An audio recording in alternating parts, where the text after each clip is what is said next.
Welcome to the Transform with Jen podcast. I'm Jen. I really appreciate you being here. Why are you here though? Probably you're here for the very thing that I can help you with, healing emotionally. On this podcast, you're going to learn how to utilize the 2 pillars of healing. Number 1, rewiring your subconscious belief patterns. Number 2, releasing negative trapped emotions from your body.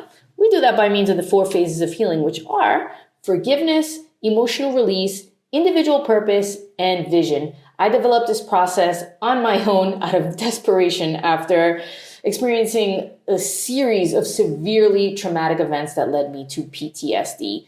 If you love someone who is stuck in the same cycles of triggering and self-sabotage, consider sharing this episode with them. If not, all good. Let's get right into the show. So this brother says that he's in the same boat looking for a wife, trying to attract the right one. How do I release the fear of being rejected? Ooh, that's a good question. I think it's more a question for me, but what would you say? What would you advise? Yeah, I've given this a lot of thought, right? Because, I think every man has that fear naturally. That's something that every guy has. Like getting... Really? Yeah, absolutely. I don't Why? think... there's nothing that's more of an ego blow than a girl turning you down. Nothing. So that's the most degrading. It's definitely up there. Yeah, I've known a lot of guys where you're not afraid of anything else, but that's like, that sucks. That hits you in your soul.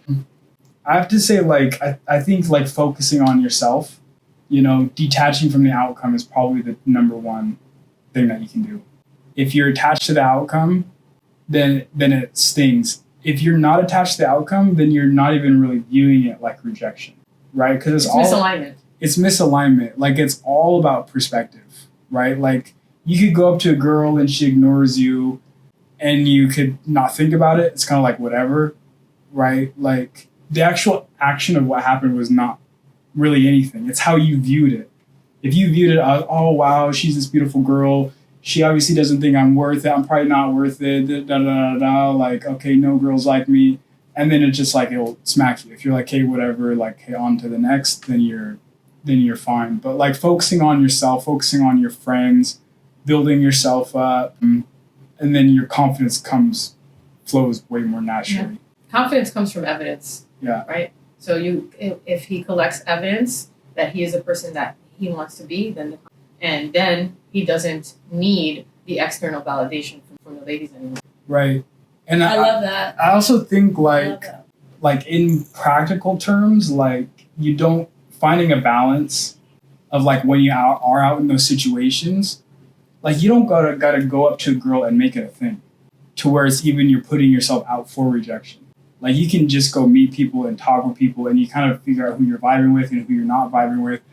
I have seen brothers do this sometimes because they're less dating savvy of they go too full on too fast. And it's oh, bro, it hurts my soul when I see that. It is kind of... Desperation? It's kind of desperation behavior. And then I'll have girls that are showing me and kind of making fun of them and oh, look what this guy said. Instead of just playing it cool a little bit more and giving girls attention and flirting, but not putting yourself so far out there before they do, right? I'd be hey, we talked for 2 times at a party. You're gonna meet my mom. It's just kind of chill out a little bit. Yeah, I think just to add on to this, I think that also if he has an intuition, which a lot of men just don't because they're not connected to their bodies and they're not in alignment, right? They don't understand even what alignment is. They don't pick up, they don't have the ability to pick up things, right? Right. So I think that once they start doing some work, they'll be able to connect to their own bodies and really start to collect intuitive data, right? That will stop them, that stops them saying, oh, she's not feeling me, or we're not lined up. Mm-hmm. And then they won't even put themselves into those positions to get rejected. Right. I love that.